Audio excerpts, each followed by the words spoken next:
महादेवी पूरी सृष्टि का संहार करने पर आतुर हैं। यदि उनका क्रोध शांत नहीं हुआ तो अनर्थ हो जाएगा।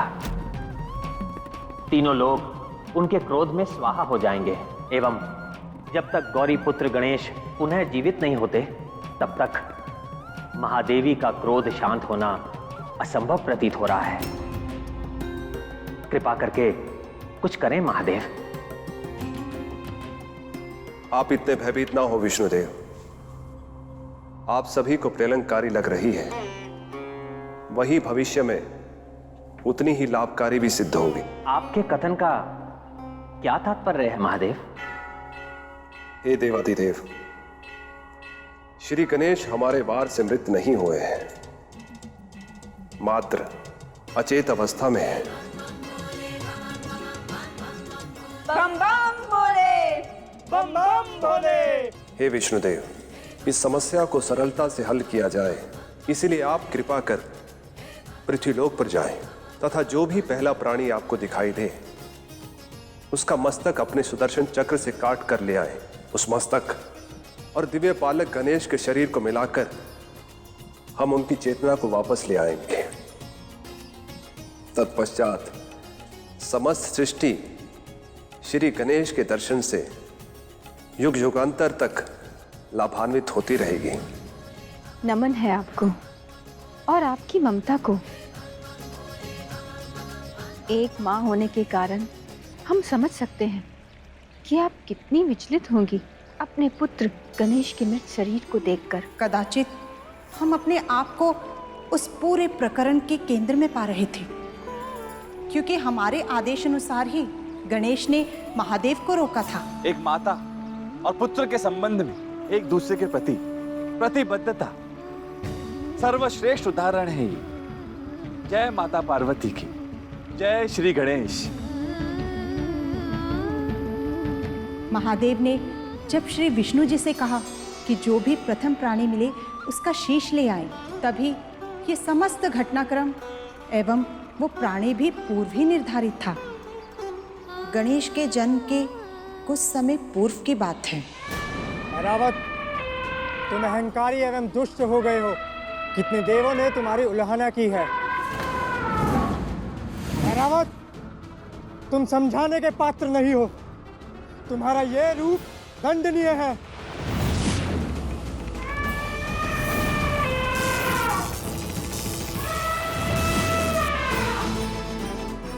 हम तुम्हारी समस्त दिव्य शक्तियों को निष्क्रिय करते हुए तुम्हें अभी इसी समय स्वर्गलोक से निष्कासित करते हैं।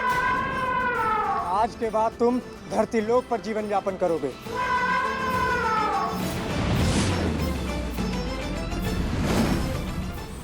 ऐरावत को श्राप मिलने की बात सुनकर समस्त देवी देवता स्तब्ध रह गए थे। परंतु इंद्रदेव ने ऐसा क्यों किया?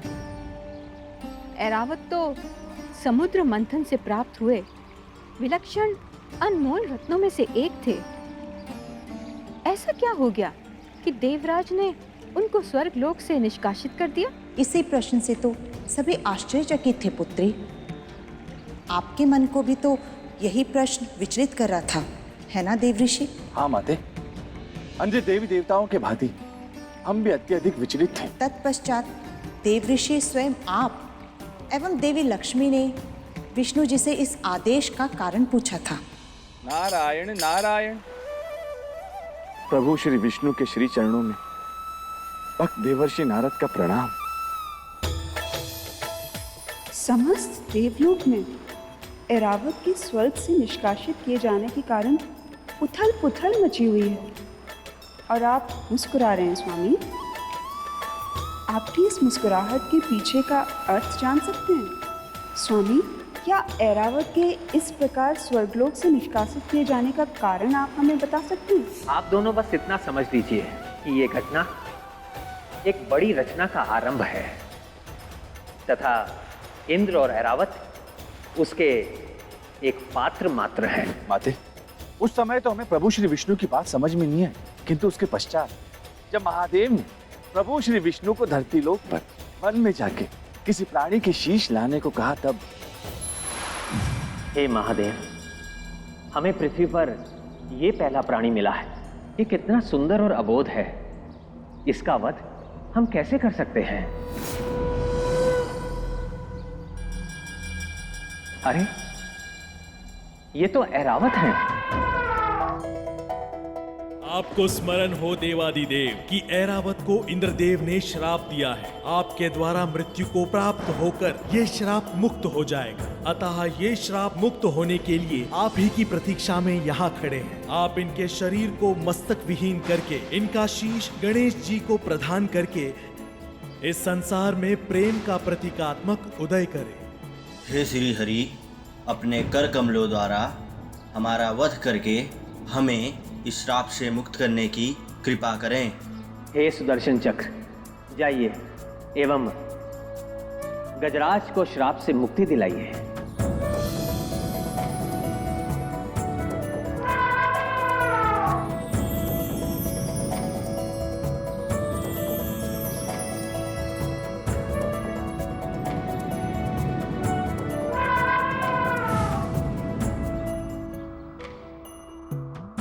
अंततः जिस घड़ी की प्रतीक्षा थी वो आने वाली है।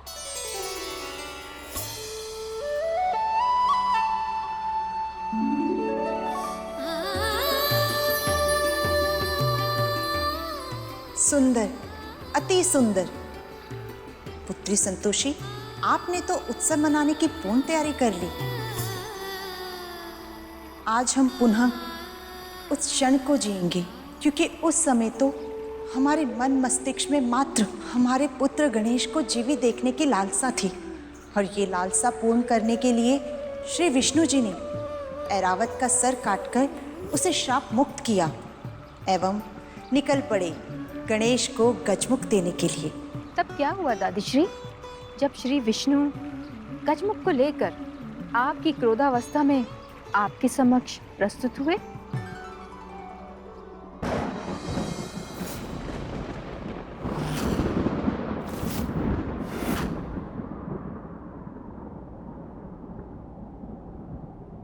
हे देवों के देव महादेव, कृपा करके गौरी पुत्र को गजमुख अर्थात गजानन बनाने की कृपा करें।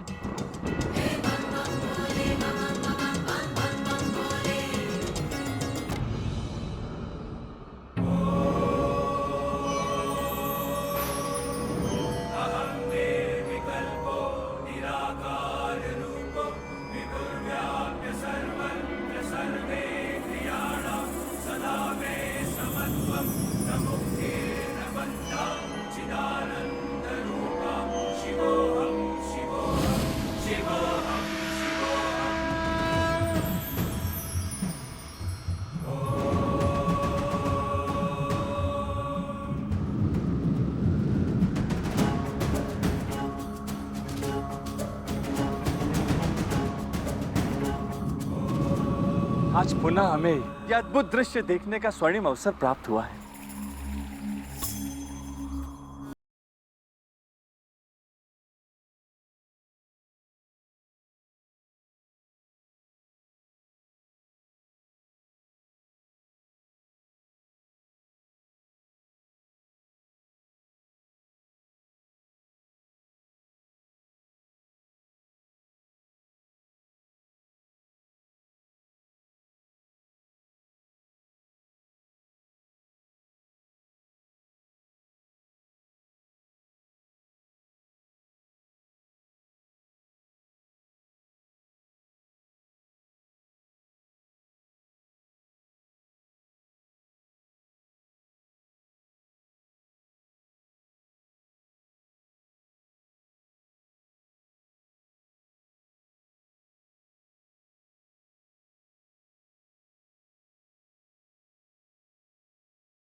गणेश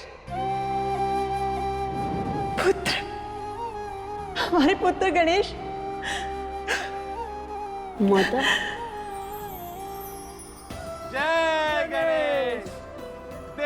देव महादेव की जय, माता पार्वती की जय, गौरी पुत्र श्री गणेश की जय हो, गौरी पुत्र श्री गणेश की जय हो।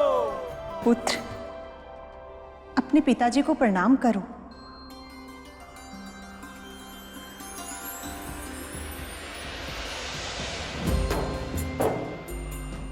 तुम्हारी मातृ भक्ति अतुलनीय है पुत्र गणेश।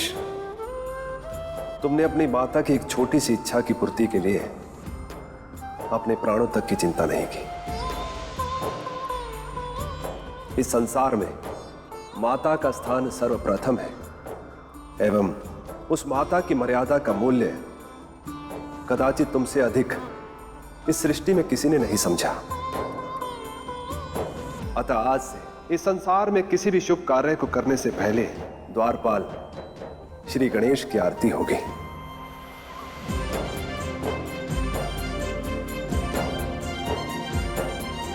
कोई भी मंगलकारी प्रयोजन का प्रारंभ आपकी पूजा से आरंभ होगा।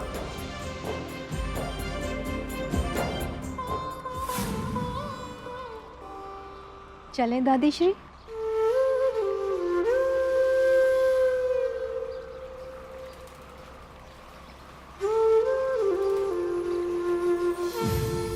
गौरी पुत्र श्री गणेश की जय, माता पार्वती की जय, महादेव की जय हो, माता पार्वती की जय हो, गौरी पुत्र श्री गणेश की जय हो, जय हो।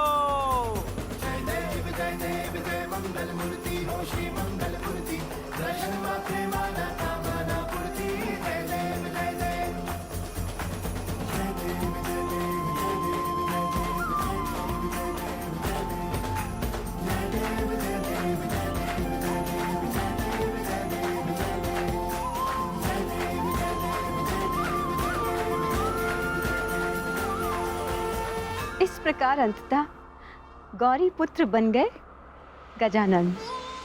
हाँ माते, और अंततः महादेव का परिवार पूर्ण हुआ। महागणेश की महालीला अपरंपार है। नारायण नारायण।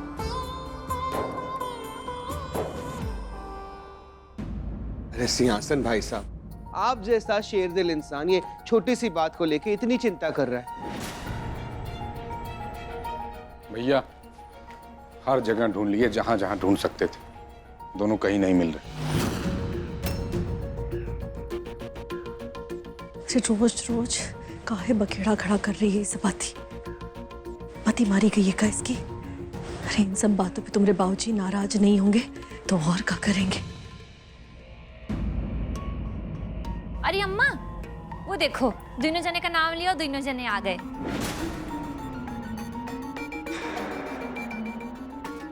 इंद्रेश पुत्र, ये क्या बच्चों वाली हरकत की? हाँ, क्या हुआ? कहाँ थे तुम दोनों? अरे चुप काहे हो? पता तो चले कि इस घर में चल क्या रहा है। कुछ नहीं चल रहा माँ जी, सब कुछ सही है। कल जहाँ पूजा हुई थी ना, वही इंद्रेश सो गया था। अरे तो बता तो देना चाहिए था ना। पता है रात भर हम सब लोग कितना परेशान थे।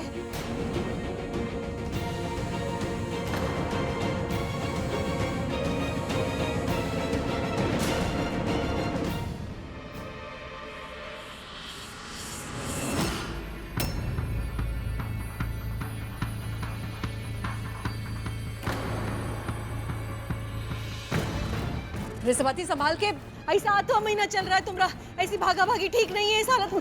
अरे सबती, अंतिम बार समझा तो कुंती देवी इसको। अगर इसके फालतू के ड्रामे की वजह से हमारे पोते कुछ हुआ ना, तो हमारा ड्रामा नहीं चल पाएगी। हमसे बुरा कोई नहीं होगा, बता दे रहा है।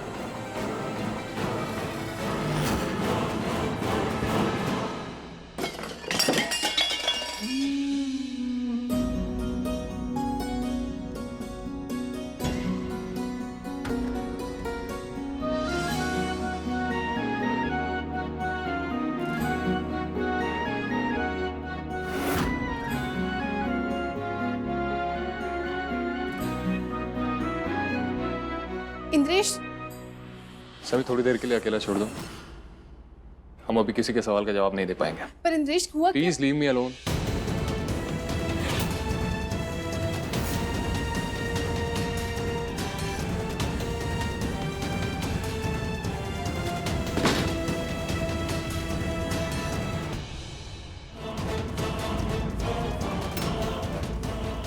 What rubbish!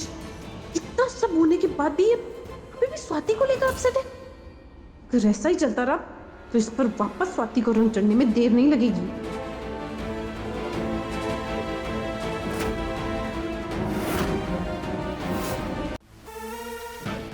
वो इंद्रेश मूड में नहीं है बात करने के, and it's all because of you. हाँ, सब कुछ हमारी वजह से ही तो हो रहा है। I just don't want to talk to you.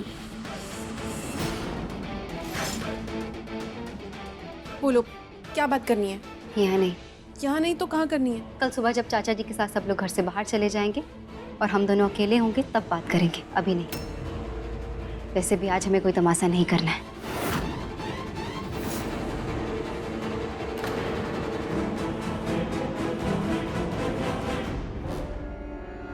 वैसे भी क्या बात करनी है इसको? Seems like she has something going on in her mind. बिना वजह के तो पत्ता भी नहीं हिलता है। हर बात की कोई ना कोई वजह तो होती है ना स्वाति। सुनना चाहती हो तो सुनो, लेकिन तुम्हें समझ नहीं आएगी क्योंकि भदोही से बाहर कभी निकली नहीं। अपने अलावा आसपास क्या चल रहा है कभी जाना ही नहीं। हमने आसपास की सुध नहीं ली इंद्रेश, क्योंकि हमारी दुनिया तो तुम थे। हमारी दुनिया तुम पर ही शुरू होती थी, तुम पर ही खत्म हो जाती थी। यही प्रॉब्लम है तुम जैसी हो की। कोई बात सीधी पकड़नी नहीं है, गोल गोल उससे फेरते रहना है। ये तुम्हारी गलती थोड़ी, आखिर हो तो कुएं की मेंढक ही। हम तो तुम्हारी वही स्वाति है इंद्रेश, पर लगता है शायद तुम्हें हमें देखने का नजरिया बदल गया है अब। हाँ, बदल गया नजरिया तुमको देखने का, और अब तुम भी बदलो, निकलो अपनी इस छोटी सोच से। और अगर नहीं बदल सकती हो इस सोच को तो कम से कम हमारी सोच को छोटा मत करो। वो हमारी सोच छोटी नहीं रही है स्वाति। जब से हमने नई दुनिया देखी है हम बदल गए हैं। वो पुराने इंद्रेश नहीं रहे हैं। ये जो नए वाली दुनिया है यहाँ कुछ भी पहले जैसा नहीं है। यहाँ लोग हमें सुनते हैं, हमारी इज्जत करते हैं। पहले की तरह नहीं कि हम सिर्फ तुम्हारे आगे पीछे घूमते रहते थे, तुम्हारी बातें सुनते थे। और ये एहसास हमें करवाया सैमी ने, और तुमने उस बेचारी पर भी इल्जाम लगाया। उस सैमी पर जिसने एक कोयले को हीरा बनाया। उसने ना सिर्फ हमारी काबिलियत को समझा है बल्कि लोगों को ही बताया। अब सब जानते हैं हमें। मैं बिजनेस पार्टनर बनाया उसने। और नाम क्या थे? भदोही के एक छोटे से प्याज का धंधा करने वाले इंद्रेश से। और अब लोग हमें जानते हैं, हम काम कर रहे हैं, पहचान बना रहे हैं। और ये सब हुआ है सिर्फ और सिर्फ सैमी के कारण।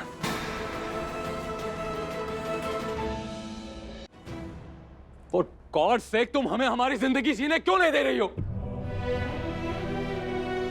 हम तुम्हें बोल कुछ और रहे हैं और तुम कुछ और ही समझ रहे हो,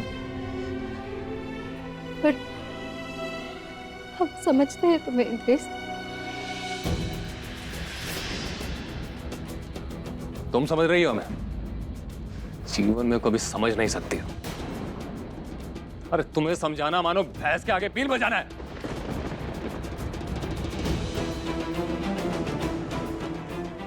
You know what? तुम कभी समझ भी नहीं सकती हो। पता है क्यों? क्योंकि तुम सैमी नहीं हो।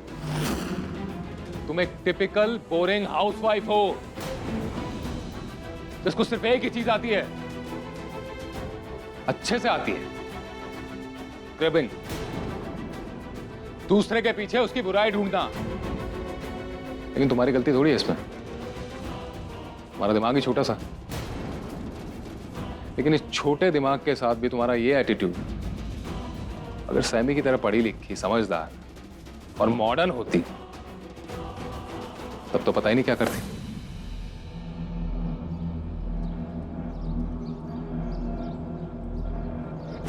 कभी नहीं सोचा था कि इंद्रेश हमसे एक दिन ऐसे बात करेगा। पर उनकी बातों से एक बात तो साफ है कि हमें अपने सारे सवालों के जवाब सैमी से मिलेंगे।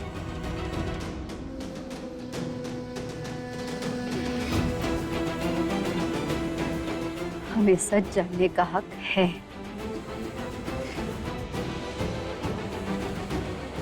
और कल हम सच जानकर रहेंगे।